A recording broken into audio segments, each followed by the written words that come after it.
Vida Longa CBN.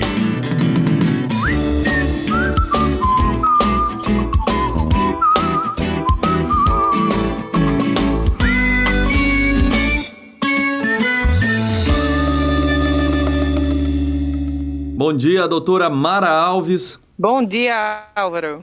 Tudo bem? Tudo jóia. Doutora, então sobre essa recomendação, essa recomendação de que não se dê, whey protein, creatina para crianças, qual que é o alerta aí para esse uso? Que esse alerta é que as crianças, usualmente, já atingem as metas proteicas. Na verdade, já ultrapassam as metas proteicas com os alimentos habituais. E aí, então, a gente adicionando o whey protein, e aí a gente estaria aumentando ainda mais a carga proteica dessa dieta. Então, pode ter diversos acometimentos, diversos problemas de saúde, Aumenta esse risco. Que problemas são esses? São muitos, vários e muito sérios, A gente pode ter problemas renais, O excesso de proteína pode aumentar a produção de ureia, provocando hiperfiltração glomerular e até risco de lesão renal. A gente também pode sobrecarregar o fígado, porque a gente vai produzir mais ureia, Então, elevando a produção de amônia. E especialmente preocupante, dado que o organismo infantil ainda está em maturação. A gente também pode ter sintomas gastrointestinais, como diarreia, vômitos, intolerância à glicose, distensão abdominal. Então, isso é bastante preocupante. E algumas coisas são mais preocupantes ainda, eu acredito, por exemplo, a gente está alterando a alimentação das nossas crianças e com isso a gente pode modificar a microbiota intestinal, e essas consequências são de longo prazo, e a gente ainda não é completamente compreendido que isso pode prejudicar. Outra coisa é o metabolismo.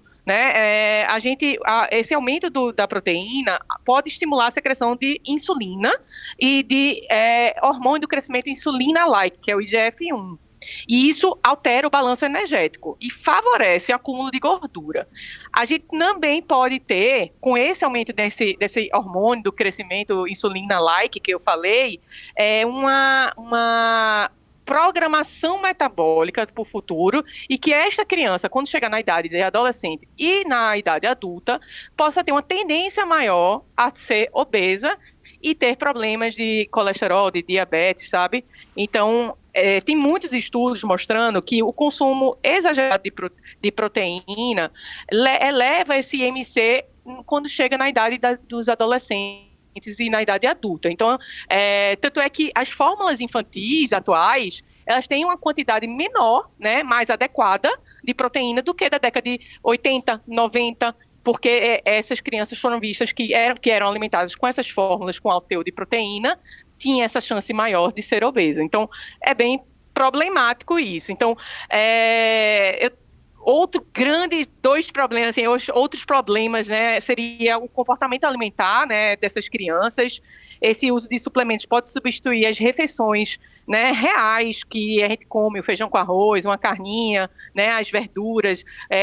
Essas comidas têm, esses suplementos têm muito adição de sabor, de açúcar, então pode modular, esse paladar e essa criança querer sempre consumir coisas doces e rejeitar verduras que têm um sabor amargo, Além disso, pode contribuir com a relação disfuncional com a comida, e está cada vez pior essa relação de comida com a pressão estética das redes sociais. Então, esse culto ao corpo, essa ideia de que a gente tem que ter uma performance em relação ao corpo, isso é bem problemático na infância, Então, isso a gente fica preocupado. E, para finalizar, a gente tem também esses whey proteins, são produtos ultraprocessados. Ele tem corantes, conservantes, emulsificantes, e isso já se sabe, tem muitos estudos falando que tem relação no futuro, o consumo de ultraprocessados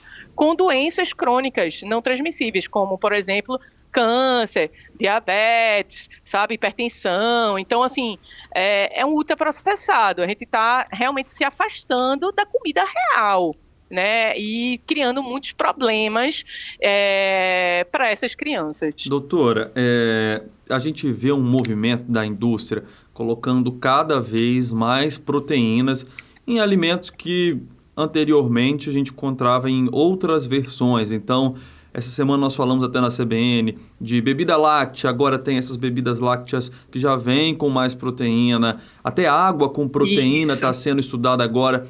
Tem que ter atenção para ofertar esse tipo de alimento também para a criança, ou a quantidade de proteína nesses alimentos costuma ser mais irrisória?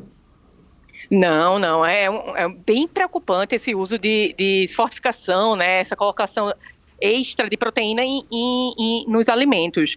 Por exemplo, uma criança pequena, né, vamos lá, que tenha 10 quilos, geralmente é uma criança que tem 1 ano e meio, 2 anos de idade, ela só precisaria de 10 gramas de proteína. Tem alguns lácteos desse que fornecem 14 gramas, já é acima, apenas com um produto, da necessidade basal dessa criança, sabe? Então, é bastante preocupante, e fora isso que a gente já falou antes, é um ultraprocessado, é cheio de aditivos, corantes, emulsificantes, então não são alimentos considerados saudáveis, e a gente tem que, e essa ideia de que eu estou fornecendo saúde ao meu filho, ao agregar mais proteína, eu acho que é uma coisa que a gente precisa mudar a cabeça da gente, assim, isso eu concordo contigo, assim, que é uma coisa, assim, uma pressão da indústria, uma pressão das mídias, né, dessa ideia de alta performance que a gente tem hoje em dia, que a gente precisa ter um melhor crescimento, e na verdade a gente vai ter um crescimento de maior tecido adiposo no futuro, de mais problemas, sabe? Eu me lembro, doutora, na minha infância, assim, na minha geração, foi marcada já assim por essa mudança, talvez, no cardápio da alimentação na escola. E eu lembro que, na época, minha mãe achava que era legal mandar uma barrinha de cereal. Depois a gente descobriu que a barrinha de cereal era uma forma que a indústria estava vendendo ali, que não necessariamente trazia benefícios, mas isso foi de um tempo. E a gente vê agora a febre das barrinhas de proteína. Então, nem pensar colocar barrinha de proteína na lancheira das crianças, né? Não tem nenhuma necessidade, é isso. Não é nem que não tem necessidade, é porque a gente vai poder causar mal à saúde das nossas crianças. Seja porque eu estou botando um ultraprocessado, um alimento cheio de problemas no futuro, seja porque eu estou fazendo uma sobrecarga de proteína para aquela criança. A necessidade proteica, volto a dizer, a criança ela precisaria de 0,85 a 0,95 gramas de proteína por quilo de peso, né? Então, assim, vamos generalizar de 1 grama por quilo. Então, não há necessidade alguma disso, assim, é danoso, é perigoso. Tem alguma idade que a gente já pode começar a dar esses alimentos para a criança, ou é relativo ao peso? Qual que é a razão para começar a iniciar o consumo ou não desses alimentos? Pois é, primeiramente, assim, existem, claro, situações, né, e aí a gente está lidando com crianças, geralmente, que têm alguma condição, que necessita de mais, que essa necessidade proteica precisa ser maior, né, maior que esse 1 grama por quilo dia, né, e aí algumas situações como a desnutrição que eu estou falando de desnutrição grave, né, meu menino é magro, não é isso, é um paciente desnutrido, ou um paciente que cursa com um problema intestinal, que tem um problema de má absorção intestinal, ou porque perde proteína nas fezes. Então, condições médicas, muitas vezes, precisaria, né, essa adição mais de proteína.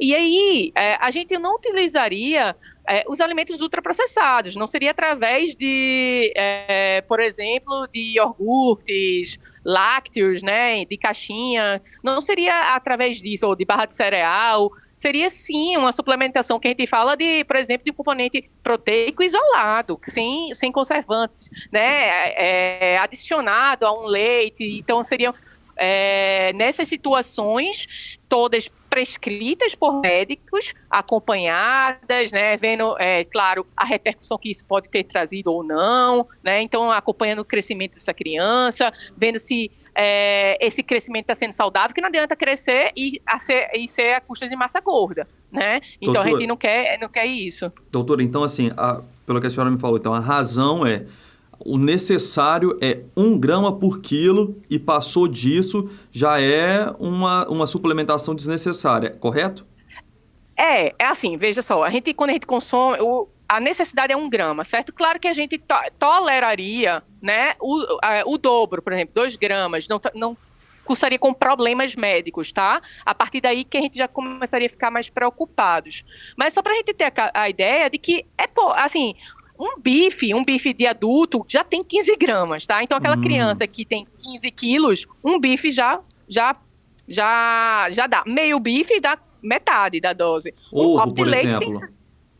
O ovo, por exemplo, tem 6 gramas de proteína. Então, uma criança desse de 15 quilos, 10 quilos, já está com um ovo, ela já consegue metade da necessidade proteica, né? Aquela coxinha de galinha de asa, sabe aquela pequenininha? Ela já tem 8 gramas de proteína. 3 colheres de sopa de feijão, 4 gramas. Então, assim, com toda nossa alimentação variada, a gente consegue, né, atingir essa meta. E assim, não só atingir a meta do 1, que ultrapassa um pouco já, sabe?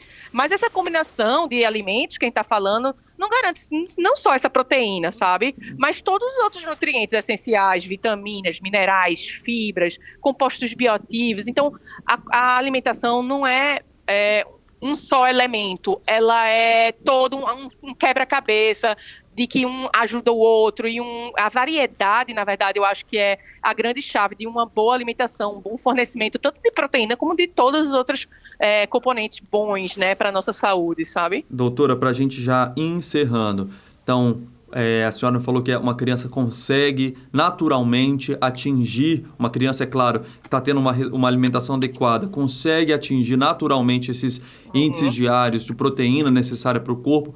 Quando a gente está pensando muito em proteína, a gente pode estar esquecendo de que outra substância, de que outra suplementação que essa criança pode estar perdendo enquanto se preocupar com proteína, por exemplo.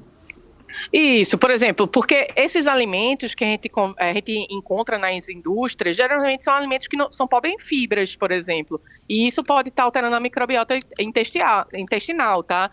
A gente pode estar fazendo uma dieta muito hiperproteica e a criança precisa de carboidrato, sim, sabe? Por exemplo, o nosso cérebro, a principal fonte de nutrientes no nosso cérebro é o carboidrato. E a criança tem um ser em crescimento, que tem um crescimento cerebral também. Então, a gente está precisando também fornecer carboidratos complexos, que vai vir essas fibras, sabe, com outras vitaminas. A gente pode, ao comer uma barrinha de whey, né, de proteína, ou tomar um lácteo que é cheio de proteína, esquecer que a gente precisa de uma fruta, né, uma verdura. Então, assim, é preocupante, sabe? Então, assim, agora eu gostaria de frisar uma coisa, Álvaro, de quem está conversando de crianças saudáveis, né? Sim. Quando ela tem necessidades médicas, necessidades extras, aí é outra coisa, certo? Existe indicação, como eu conversei contigo antes, tá? Claro.